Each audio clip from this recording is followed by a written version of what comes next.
చెడు ఆలోచనలను ఏ విధంగా తొలగించుకోవాలి?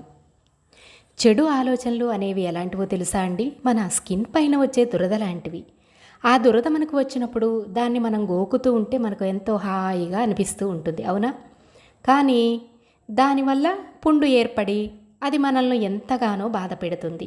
అదే దురద వచ్చినప్పుడు మనం మన మనస్సును మరలించి వేరే దాని మీదకు మన ధ్యాసను మళ్లించామనుకోండి, దురదను మనం కాసేపటికి మర్చిపోతాము. ఇక తర్వాత మనకు దురద అనేదే తెలియదు. అలాగే మన మనస్సును ఖాళీగా ఉంచామనుకోండి, అందులోకి చెడు ఆలోచనలు అనేవి ప్రవేశించి మన జీవితాన్నే బాధిస్తూ ఉంటాయి. అందుకే ఏదైనా చెడు ఆలోచన వచ్చింది అనగానే వెంటనే ఏదో ఒక పని చేస్తూ బిజీ అయిపోవాలి. భగవన్నామాన్ని స్మరణ చేయండి, లేకపోతే ఏవైనా పాటలు పాడుకోండి, వేటినైనా చదువుకోండి, ఎవరైనా మంచివాళ్ళుంటే అలాంటి వారితో మాట్లాడండి చక్కగా.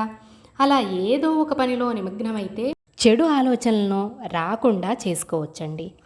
ఇక పిల్లలైతే వారికి ఏదైనా బాధ అనేది ఉంటే వారి యొక్క పేరెంట్స్తో వాళ్ళ యొక్క బాధను పంచుకుంటే చాలా ఓదార్పు ధైర్యం అనేది వస్తుంది. ఎందుకంటే వారికంటే మంచి ఓదార్పు ధైర్యాన్ని ఇచ్చేవాళ్ళు ఎవరూ ఉండరు కదండి.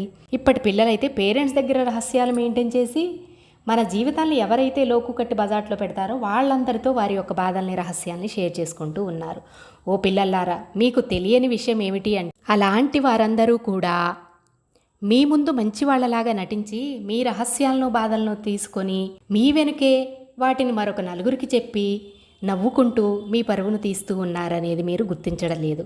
ఎప్పటికీ కూడా మన తల్లిదండ్రులే మన శ్రేయోభిలాషులు అనేది గుర్తించాలి.